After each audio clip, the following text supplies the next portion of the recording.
On ne présente plus Rost, Adam Rost, donc journaliste, chroniqueur, bienfaisant pour les enfants, pour les banlieues, discours tranché, tranchant, qui a des opinions et qui les assume. Merci d'être venu, Rost. La première question que je vais te poser, à chaud, tu viens de sortir du cinéma. C'est quoi que tu as ressenti? Qu'est-ce que Hikikomori a généré chez toi? Écoute, beaucoup d'émotions, beaucoup d'interrogations aussi. Un beau film au niveau de la réalisation, très bien réalisé, assez atypique. Et on a besoin justement d'avoir de la créativité dans le cinéma français. Si le cinéma français se meurt, c'est parce qu'on fait toujours les mêmes choses depuis toujours par les mêmes. Et c'est toujours les mêmes qu'on voit dans les films et qui se font un espèce de réseau entre eux. Et on a besoin que ce cinéma se renouvelle aussi pour capter des nouvelles générations.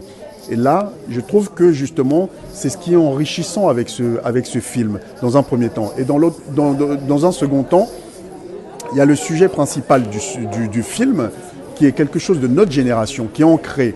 En plus, j'apprends que le film a été fait avant la période du Covid. Or, il n'a jamais été aussi actuel sur cette génération qui se sent enfermée, qui est repliée sur elle-même, et que peut-être que nous, en tant qu'adultes, on devrait s'intéresser peut-être un peu plus à cette génération-là, et qui se sent quelque part un peu en dehors, où les perspectives sont limitées, où je dirais même qu'il n'y a même pas de perspective.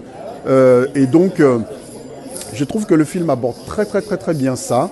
Et il y a une part de rêve aussi dans ce film. Et malgré tout, il y a de l'espoir. Et c'est ça qui est important. C'est de toujours se dire qu'il y a toujours de l'espoir.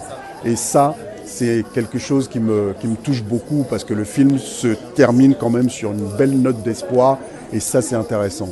Donc, je voulais féliciter toute l'équipe, féliciter tous les acteurs, féliciter le travail extraordinaire aussi qui a été fait pour la composition musicale. J'en sais quelque chose puisque moi, mon vrai métier, c'est rappeur à la base. Et quand je fais mes courts-métrages, c'est moi-même qui compose aussi la plupart du temps, 80% des sons pour habiller le film. Et je sais à quel point c'est un boulot énorme. Et je sais à quel point ça contribue à la vie d'un film. Donc saluer tout ça et saluer les performances des uns et des autres et les techniciens qui sont derrière, qu'on ne voit pas souvent et qui font aussi un boulot génial. Donc bravo à vous tous et une très longue vie à ce film. Et j'espère qu'on aura l'occasion de le voir dans plein d'autres cinémas et que ça soit vu par le plus grand nombre en tout cas. Pour que le film soit diffusé le plus possible et qu'il y ait un distributeur derrière, c'est parce que j'estime déjà d'une que ça apporte quelque chose de nouveau dans le cinéma français. Nous, on a besoin de ça. On a besoin d'avoir du renouveau. Je disais tout à l'heure, le cinéma français se meurt de plus en plus parce qu'on a toujours les mêmes films faits par les mêmes personnes, pour les mêmes personnes. Et il y a une nouvelle génération qui demande autre chose. Elle a besoin de s'identifier, cette nouvelle génération. Elle a besoin qu'on parle d'elle. Elle a besoin qu'on parle de ce qu'elle vit. Et là, en ça, ce film porte tout ça.